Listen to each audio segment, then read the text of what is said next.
ইফালে গুৰুতৰভাৱে অসুস্থ ধেমাজিৰ এজন উচ্চ শিক্ষিত যুৱক ডিম্বেশ্বৰ কলিতা নামৰ যুৱকজনৰ বিকল হৈ পৰিছে লিভাৰ। ডিব্ৰুগড়ৰ এখন ব্যক্তিগত হাস্পতালত চিকিৎসাধীন যুৱকজন লিভাৰ ট্ৰান্সপ্লান্ট কৰিবলৈ প্ৰয়োজন এতিয়া 60 পৰা 70 লাখ টকা। বৰ্তমান ডিম্বেশ্বৰক প্ৰয়োজন হৈছে ৰাইজৰ সহায়ৰ।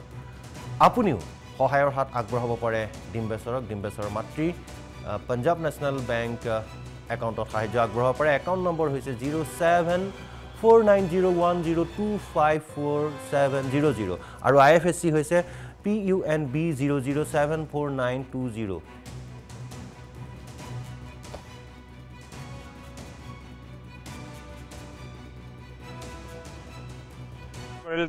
आमार बंधु आमार एकदम बाल्यकालर बंधु एजन मेधावी छात्र এই অঞ্চলৰ তেখেতৰ মানে আজি কেইদিনমানৰ পৰা দুৰাৰোগ্য ৰোগত আক্ৰান্ত হৈ তেওঁ ডিব্ৰুগড়ত আদিত্য হস্পিটেলত ভৰ্তি হৈ আছে আৰু ইতিমধ্যে চিকিৎসকে জনাইছে যে আমাক তেওঁৰ কিডনি ফেইল হৈছে আৰু মানে লিভাৰৰ প্ৰব্লেম হৈছে।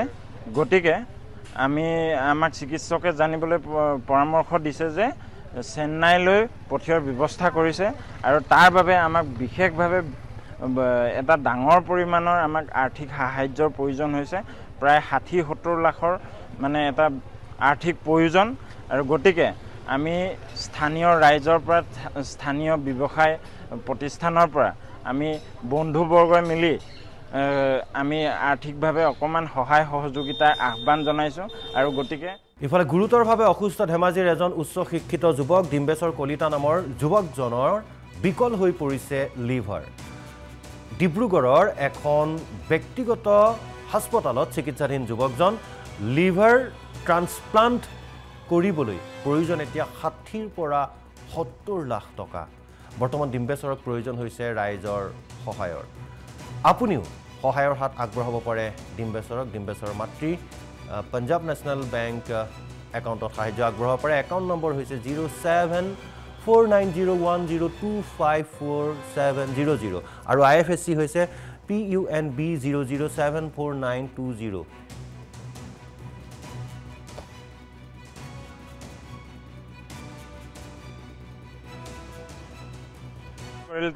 आमार बंधु आमार एकदम बाल्यकालर बंधु एजन मेधावी छात्र এই অঞ্চলৰ তেখেতৰ মানে আজি কেইদিনমানৰ পৰা দুৰাৰোগ্য ৰোগত আক্ৰান্ত হৈ তেওঁ ডিব্ৰুগড়ত আদিত্য হস্পিটেলত ভৰ্তি হৈ আছে আৰু ইতিমধ্যে চিকিৎসকে জনাইছে যে আমাক তেওঁৰ কিডনি ফেইল হৈছে আৰু মানে লিভাৰৰ প্ৰব্লেম হৈছে। গতিকে আমাক চিকিৎসকে জানিবলৈ পৰামৰ্শ দিছে যে চেন্নাইলৈ পঠিওৱাৰ ব্যৱস্থা কৰিছে আৰু তাৰ বাবে আমাক বিশেষভাৱে এটা ডাঙৰ পৰিমাণৰ আমাক আৰ্থিক সাহায্যৰ প্ৰয়োজন হৈছে।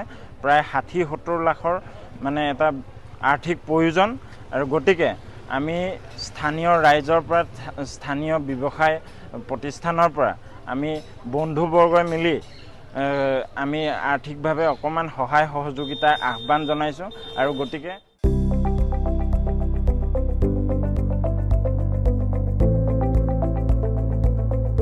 NB নিউজ সহজ সৰল ভাষাত নৱভাৰতৰ কথা।